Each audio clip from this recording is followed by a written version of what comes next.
ഉള്ളടക്കമാണ് ഞാൻ ഇതിനകത്ത് വിവരിക്കാൻ പോകുന്നത്.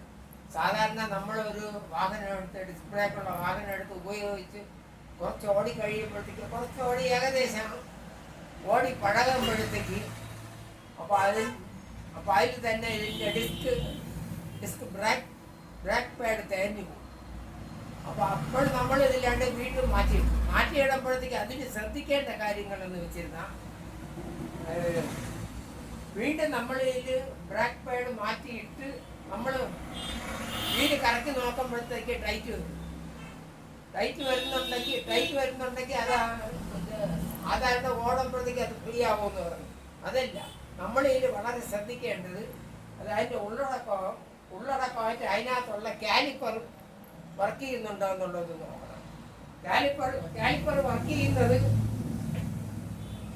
നമ്മൾ ഇതിൽ ബ്രേക്ക് ചവിട്ടി നോക്കുമ്പോഴത്തേക്ക് അറിയാം. ബ്രേക്ക് ചവിട്ടി നോക്കുമ്പോഴത്തേക്ക് ഇതിനകത്ത് ഈ കാലിപ്പറിൻ്റെ പിസ്റ്റൺ, അതായത് ഇത് ബാക്കിൽ വരുമ്പോഴത്തേക്ക് ഒരു പിസ്റ്റനാണ് വരുന്നത്. ഒരു പിസ്റ്റൺ ഇച്ചിരി ബിഗ് സൈസായിരിക്കും, ഇച്ചിരി വലിയ സൈസാണ്. പക്ഷേ ഇതാണെങ്കിൽ ഞാനിതൊന്ന് സാമ്പിൾ കാണിച്ചു തരികയാണ്.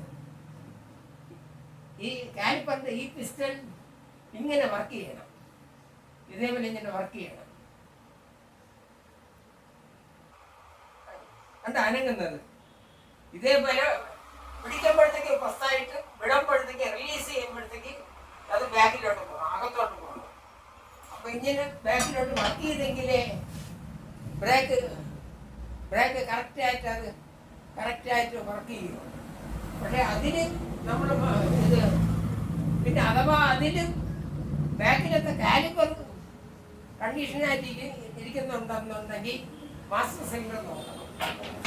ഈ മാസ്റ്റർ സിലിണ്ടർ നമ്മൾ എടുത്തു കഴിഞ്ഞിട്ട് ഇതിനകത്ത് മാസ്റ്റർ സിലിണ്ടറിൻ്റെ കംപ്ലൈൻറ്റ് ഉണ്ടെങ്കിൽ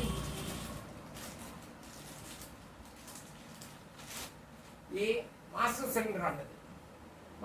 ഈ റോഡ് വന്നിട്ട് മാസ്റ്റർ സിലിണ്ടറിനകത്ത് പോയിട്ട് പിന്നീട് അവിടെ നിന്ന് ഇതിൻ്റെ ഔട്ട്പുട്ട് വഴിയാണ് നേരെ കാലിപ്പറിൽ പോകുന്നത്. പൈപ്പ് വഴി പോകുമ്പോഴത്തേക്ക് നമ്മളിത് ചെക്ക് ചെയ്യേണ്ടത് ഇത് ആദ്യം ഇളക്കിയെടുക്കണം. ഇളക്കിയെടുത്തതിന് ശേഷം നമ്മൾ ഇതിലൊന്ന് എയർ പ്രഷർ ചെയ്യണം. ഊതി നോക്കുമ്പോഴത്തേക്ക് ഇതിനകത്തോടെ എയർ വരുന്നുണ്ടെങ്കിൽ കറക്റ്റാണ്. പിന്നെ അതുകൂടാതെ ബ്രേക്ക് ചവിട്ടുമ്പോഴത്തേക്ക് അങ്ങ് താന്നു പോകണമെന്നുണ്ടെങ്കിൽ ബ്രേക്ക് ചവിട്ടുമ്പോഴത്തേക്ക് അതങ്ങ് പെട്ടെന്ന് താന്നു പോകണമെങ്കിൽ ഇതിൻ്റെ എൻസി കിറ്റുണ്ട്.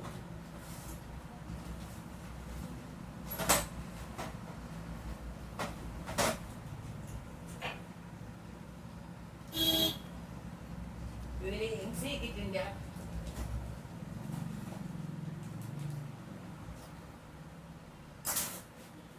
കിറ്റിൻ്റെ ഈ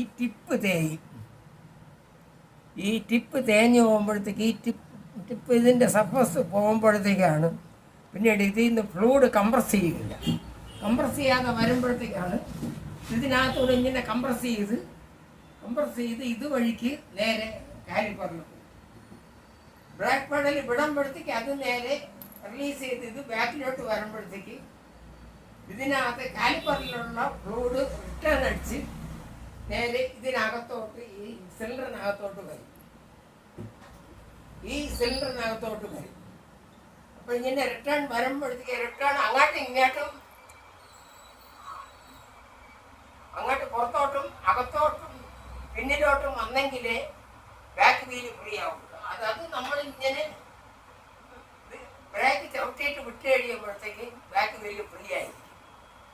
ബാക്ക് വീല് നല്ല ഫ്രീ ആണെന്നുണ്ടെന്നുണ്ടെങ്കിൽ കുഴപ്പമില്ല. പക്ഷേ ടൈറ്റ് ഉണ്ടെങ്കിൽ നമ്മൾ ഇതിനകത്ത് അഴിച്ച് ഒന്നീ മാസ്റ്റർ സിലിണ്ടർ നമ്മൾ മാറ്റണം, അല്ലെങ്കിൽ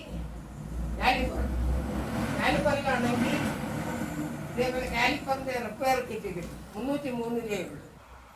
അത് അഴിച്ച് നമ്മളിതുപോലെ കാലിപ്പറിൻ്റെ റിപ്പയർ കിറ്റ് വാങ്ങിച്ചിട്ട് 303 രൂപ എടുത്ത് വാങ്ങി. ഈ മാസ്റ്റർ സിലിണ്ടർ വാങ്ങാനായിട്ട് അഥവാ ഈ മാസ്റ്റർ സിലിണ്ടർ അഴിച്ചെടുക്കുമ്പോഴത്തേക്ക് അത് കൊള്ളാമെന്നുണ്ടെങ്കിൽ ഇതിൻ്റെ ഉള്ളിലുള്ള ഭാഗം നല്ലതാണെന്നുണ്ടെങ്കിൽ നമ്മൾ അതിൻ്റെ എൻസി കിട്ടും.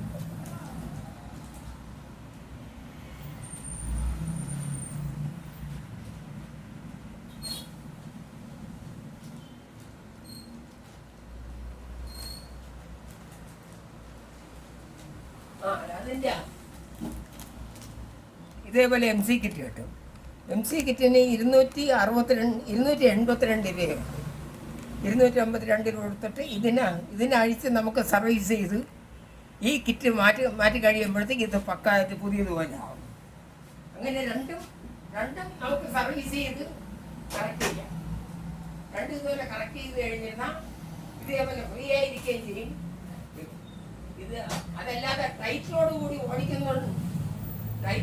ഓടിക്കുന്ന സമയത്ത് ഈ ഡിസ്ക് തേങ്ങി പോകും. ഇതുപോലെ കംപ്ലൈൻറ്റ് വന്ന ഡിസ്ക്കാണ്.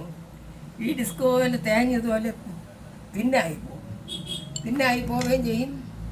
ഈ ബ്രേക്ക് പാഡ് ഇതേപോലുള്ള ബ്രേക്ക് പാഡ് ഇതങ്ങ് തേഞ്ഞ് ഇതേപോലെ മെറ്റൽ വെളിയിൽ വന്നിട്ട് ഇതിൽ മെറ്റലുമായിട്ടാണ് ടച്ച് ആവുന്നത്. ടച്ചായി കഴിയുമ്പോഴത്തേക്ക് പിന്നീട് ഈ സെറ്റ് മൊത്തം നമ്മൾ ചേഞ്ച് ചെയ്യേണ്ടി വരും, റീപ്ലേസ് ചെയ്യേണ്ടി വരും. അതുകൊണ്ട് നമ്മൾ ശ്രദ്ധിക്കേണ്ടത് വാഹനം നമ്മൾ ഓടിക്കുമ്പോഴത്തേക്ക് ഏതെങ്കിലും തരത്തിൽ മൈലേജ് കുറയുമോ, അല്ലെങ്കിൽ നമ്മൾ ഈ വണ്ടി നമ്മൾ ഉരുട്ടുമ്പോഴത്തേക്ക് ടൈറ്റ് ഉണ്ടെങ്കിൽ അപ്പോഴും ബാക്ക് വീല് ചെക്ക് ചെയ്യണം. ഡിസ്ക് ബ്രേക്ക് ചെക്ക് ചെയ്തിട്ട് അതിൻ്റെ നമ്മൾ പരിചരിച്ച് ആ ഡിസ്ക് ബ്രേക്കിൻ്റെ ഇത് പരിചരിച്ചതിന് ശേഷമേ പിന്നീട് നമ്മളിത് ഉപയോഗിക്കാം. ഇതിനകത്ത് നമ്മളിപ്പം ഇതിൻ്റെ കാലിപ്പറിലുള്ള പിസ്റ്റൺ എങ്ങനെ വർക്ക് ചെയ്യണമെന്നുള്ളത് ഞാനൊന്ന് വിശദീകരിച്ചൊന്ന് കാണിച്ചു തരാം. സാധാരണ ബ്രേക്ക് പിടിക്കുമ്പോഴത്തേക്ക് ഇതിങ്ങനെ പ്രസ് ആവും, അതാണ്ട് വെളിയിലോട്ട് വരും. ബ്രേക്ക് വിട്ട് കഴിയുമ്പോഴത്തേക്ക് അകത്തോട്ട് കണ്ട വർക്ക് ചെയ്യുന്നത് ആ പിസ്റ്റൺ വർക്ക് ചെയ്യുന്ന വേണ്ട, പുറത്തോട്ട് അകത്തോട്ട് പോകും. ഇതേപോലെ പോയിന്റ് ഈ രീതിയിൽ കറക്റ്റായിട്ട് വർക്ക് ചെയ്തെങ്കിലേ ബാക്ക് വീല് ഫ്രീ ആവുകയുള്ളൂ. പിന്നീട് ഇതിന് ഉപയോഗിക്കേണ്ടത് നമ്മൾ ഇതിൻ്റെ റോയൽ ഫീൽഡിൻ്റെ ബ്രേക്ക് ഫ്ലൂയിഡ് ഉണ്ട്, ഡോട്ട് ഫോർ ബ്രേക്ക് ഫ്ലൂയിഡ് തന്നെ ഉപയോഗിച്ച് അതല്ലാതെ മറ്റ് ഇത് ഡോട്ട് 3 ഒന്നും നമ്മൾ ഉപയോഗിക്കുന്നത്. ഡോട്ട് 4ൻ്റെ ഇത് തന്നെ അവർ റെക്കമെൻഡ് ചെയ്യുന്നത്, റോയൽ ഫീൽഡ് റെക്കമെൻഡ് ചെയ്യുന്നത് ഡോട്ട് 4 ബ്രേക്ക് ഫ്ലൂയിഡാണ് ഇതിനെ റെക്കമെൻഡ് ചെയ്യുന്നത്. അത് തന്നെ നമ്മൾ ഉപയോഗിച്ച് കറക്റ്റായിട്ട് വരാമെന്നുണ്ടെങ്കിൽ ഇതിൽ വരെയും ചെയ്യും. അതുകൂടാതെ ഈ ഇതിൽ തന്നെ ബ്രേക്ക് പാഡ് പുതിയ ബ്രേക്ക് പാഡ് നമുക്കിതിൽ സെറ്റ് ചെയ്യുന്നതിന് മുമ്പേ ഇതിനിടയ്ക്ക് ഒരു സ്പേസറുണ്ട്. സ്പേസർ ഇതിനകത്ത് വെച്ചതിന് ശേഷം നമുക്ക് ഇതിൻ്റെ പിന്നിട്ട് സെറ്റ് ചെയ്താൽ മതി. പിന്നിട്ട് സെറ്റ് ചെയ്ത് കറക്റ്റ് ചെയ്തിട്ട്